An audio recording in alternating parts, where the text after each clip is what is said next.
Impact Family, impacting the world through healthy family. Shalom saudara-saudara, apa kabar? Saya harap saudara semua dalam keadaan baik ya. Tuhan memberkati saudara-saudara. Nah saudara-saudara, malam ini kita akan belajar lagi mengenai kasih itu tidak cemburu. Nah bagaimana supaya bisa tidak cemburu? Kemarin kita bicara hal-hal cemburu yang negatif, bisa menyebabkan keadaan yang saling gontok-gontokan ya karena cemburu, atau yang satu melukai yang lain begitu. Nah sekarang kita coba belajar memiliki kasih yang tidak cemburu, tapi kan harus latihan. Ya segala sesuatu kita perlu latihan. Manusia memang karena cenderung pada dosa ya, mempunyai hati cemburu. Nah saudara, cemburu itu yang positif memicu kita untuk melakukan lebih baik. Misalnya cemburu ya, cemburu mengapa orang-orang itu bisa yang kena COVID itu sedikit, kenapa kita yang kena banyak? Ayo kita ke sana belajar melihat bagaimana cara mereka menanggulangi masalah COVID ini. Itu bisa baik ya. Atau cemburunya, kok dia bisa ya membuat ujian, aku kenapa nggak bisa? Aku harus belajar lagi ya. Bukan malah cemburu kepada orang itu, menjatuhkan orang itu. Atau misalnya ya, anak-anak melihat orang lain, kok dia nyontek dapat nilainya lebih bagus, aku nggak nyontek kok nilainya jelek. Tapi kita bisa melihat bukan cemburu karena dia melakukan sesuatu yang tidak baik, tetapi kita harusnya, wah nggak apa-apa, aku sekarang nilainya jelek, tetapi nanti di lapangan aku lebih berhasil karena aku melakukan semuanya benar-benar dari otak sendiri.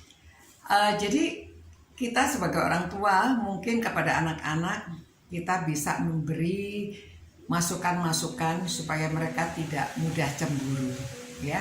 Kadang-kadang kita bisa mengajak anak-anak ikut berlomba, tetapi diberitahu dulu, orang berlomba itu bisa menang bisa kalah.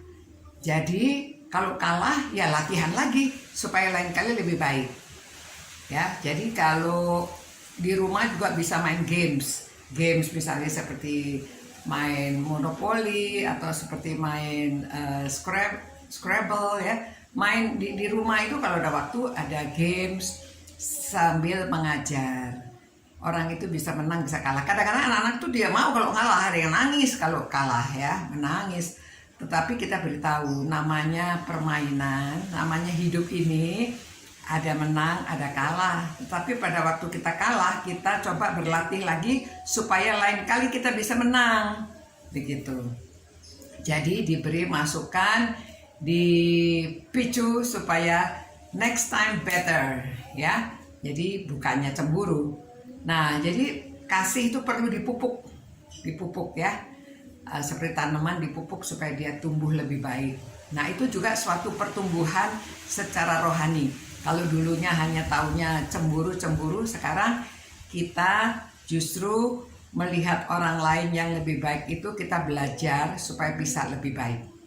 Begitu juga dalam pelayanan di gereja juga demikian ya. Supaya bisa jadi singer yang lebih baik, jadi WL yang lebih baik, bisa menjadi pelayan-pelayan lainnya ya, mengajar sekolah minggu dan lain-lainnya. Demikian saudara-saudara untuk renungan malam hari ini. Kiranya saudara semua diberkati menjadi orang-orang yang memiliki kasih tidak cemburu ya. Nah, mari kita berdoa dan tetap memohon, Tuhan, kiranya Engkau memberi kami hati yang kasih sehingga kami tidak mudah cemburu yang negatif, melainkan tolonglah kami juga dapat mengajarkan kepada anak-anak supaya mereka tidak cemburu yang negatif, melainkan cemburu yang positif memicu mereka untuk menjadi lebih baik. Tolong kami ya Tuhan, kiranya Engkau berkati keluarga-keluarga yang suka merenungkan firman-Mu ini supaya mereka hidupnya penuh kasih, menjadi lebih baik dan diberkati Tuhan. Terima kasih Tuhan, dalam nama Yesus Kristus kami berdoa. Amin. Selamat malam saudara-saudara. Tuhan berkati dan menjaga saudara-saudara semuanya, supaya semuanya memiliki kasih dan damai sejahtera. Selamat malam. Ciao.